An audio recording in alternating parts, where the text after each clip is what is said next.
دلچسپی لے رہے ہیں, رو رہے ہیں ڈرامے دیکھ دیکھ کے. ڈرامے سینما گھروں میں چل رہے ہیں, اپنی پوری فیملی, کئی قسطیں ڈراموں کی, ایسے جذباتی ہو رہے ہیں, ایسے دیکھ رہے ہیں کہ جیسے اس کے بعد کبھی دیکھنا نصیب نہیں ہوگا.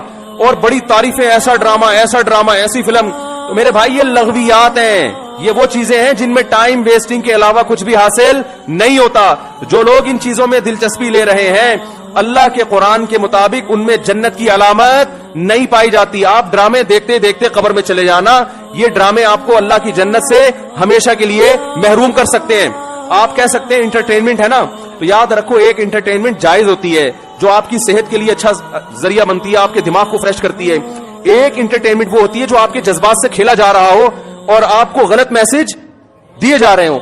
ڈراموں سے, فلموں سے آج تک کوئی سیدھے راستے پہ نہیں چلا. ان ڈراموں نے, ان فلموں میں نے ہمارے فیملی سسٹم کو تباہ کر دیا ہے.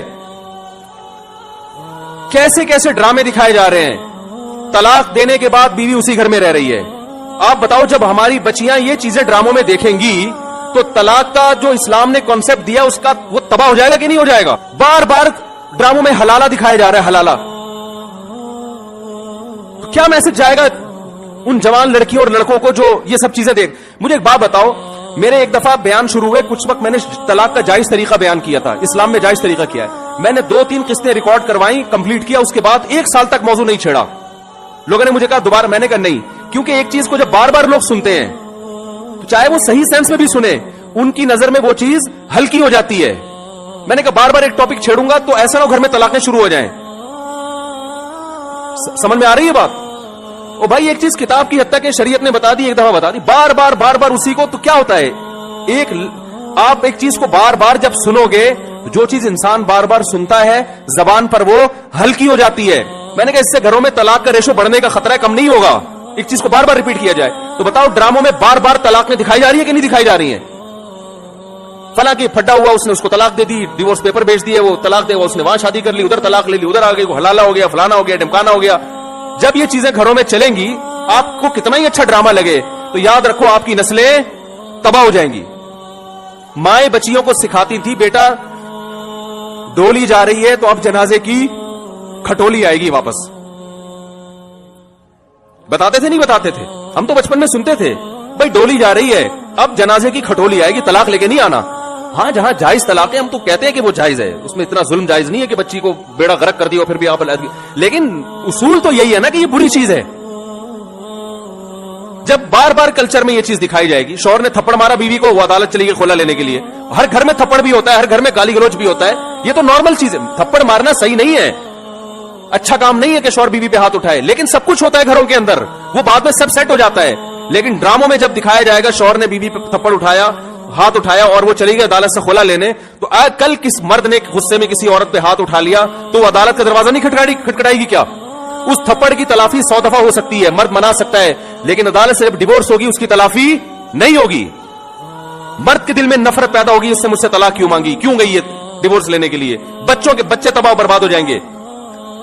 تو ان ڈراموں سے فیملی سسٹم کو جوڑا نہیں جا رہا, جوڑ کے نام پہ توڑا جا رہا ہے. اور میں نے اپنے دوست سے پوچھا, میں نے کہا یہ چیزیں تو فلموں میں پہلے زیادہ دکھائی جاتی تھی, تو ڈراموں پہ اتنا شور کیوں؟ انہوں نے ایک بڑی پوائنٹ کی بات کی. انہوں نے کہا کہ فلموں میں جو چیزیں دکھائی جاتی ہیں وہ نارمل ماحول سے ہٹ کر ہوتی ہیں, ڈرامے کا مطلب یہ ہوتا ہے کہ جو گھروں میں ہو رہا ہے وہ دکھایا جائے, اس کو لوگ زیادہ اڈاپٹ کرتے ہیں. کوئی آواز اٹھانے والا نہیں ہے, نہ حکومت کنٹرول کر رہی ہے, نہ کوئی کیمرہ والے اس پر کوئی نوٹس لے رہے ہیں. سینما گھروں میں چلنا شروع ہو گئے, صبح شام اتنے کلپ میرے مجھے لوگ بھیج رہے ہوتے ہیں, یہ والا مفتی صاحب یہ سین دیکھیے بڑا ٹائٹ سین ہے. کیا ہو گیا تمہیں, پاگل ہو گئے ہو تم بھائی, کیا ہو گیا ہے؟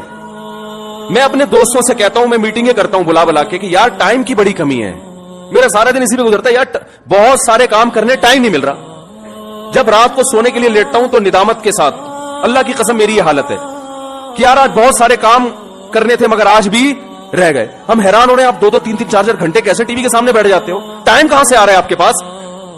اتنا ٹائم ہونا اس کی علامت ہے آپ کا دنیا میں کوئی ویژن ہے ہی نہیں. جس کا کوئی ہدف ہوتا ہے اس کے پاس اتنا ٹائم نہیں ہوتا.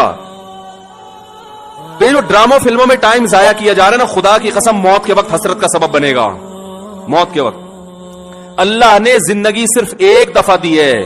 قرآن کے الفاظ دیکھو, کہ موت کے وقت اگر تم ساری دنیا کی ساری دولت خرچ کر کے بھی ٹائم واپس لینا چاہو گے نا، لا یستاخرون ساعۃ ولا یستقدمون، اللہ فرماتے ہیں 1 منٹ تو دور کی بات، 1 منٹ کے 1 کروڑ حصے کر لو نا، وہ بھی نہیں ملے گا۔ ابھی بہت ٹائم دیا اللہ نے، ابھی بہت ٹائم دیا ہے، چاہو تو ڈراموں میں ضائع کر دو، فلموں میں ضائع کر دو، سارا دن ٹی وی کے سامنے بیٹھ کے کرکٹ کے میچ دیکھ کے تالیاں بجاتے رہو، فلاں نے یہ چھکا مارا، فلاں نے چوکا مارا۔ ابھی بہت ٹائم ہے، لائف کو خدا کی قسم جتنا انجوائے کر رہے ہو 10 سے ضرب دے کے اس سے زیادہ انجوائے کرو، لیکن جب موت کا وقت آئے گا تو یہ سارے مزے کرکرے ہو جائیں گے۔ یہ غیر مسلموں کے کام ہیں، جن کا آخرت پہ یقین نہیں ہے، ان پہ یہ چیزیں سوٹ کرتی ہے، ان کو مرنا نہیں ہے نا، ان کا تو خیال ہے مر جائیں گے تو ختم ہو جائیں گے، ان کا یہ کانسیپٹ ہے۔ تو کہتے ہیں زندگی میں جتنا جلدی انجوائے کر سکتے ہو کرو، جس کا آخرت پہ یقین ہے اس کا کوئی ہدف ہوتا ہے کہ مجھے ایک زندگی ملی ہے، دوبارہ یہ زندگی نہیں۔ یہ ہندوؤں کا نظریہ ہے کہ 7 جنم ہوتے ہیں، اسلام کہتے ہیں ایک ہی جنم ہے، اس کے بعد قیامت آ جائے گی، دوبارہ کوئی جنم نہیں ملے گا۔ اور اللہ کو دیکھو، اللہ تعالیٰ حضرت عیسیٰ علیہ السلام کو موت دینے کے بعد بھی آسمانوں پہ اٹھا سکتے تھے نا، اور پھر قرب قیامت میں نازل کرتے۔ اللہ نے حضرت عیسیٰ کو زندہ آسمانوں پہ اٹھا کے یہ میسج دے دیا کہ جس کو قرب قیامت میں نازل کرنا ہے اس کو موت نہیں دوں گا، آخر میں موت دوں گا، اس لیے کہ مرنے کے بعد اٹھا لیتا تو تمہارے دماغ میں یہ تصور آ سکتا تھا کہ شاید ہمیں بھی موت کے بعد دوبارہ زندگی مل جائے۔ تو موت کے بعد تو پیغمبروں کو بھی نہیں ملتی، تمہیں کہاں سے ملے گی؟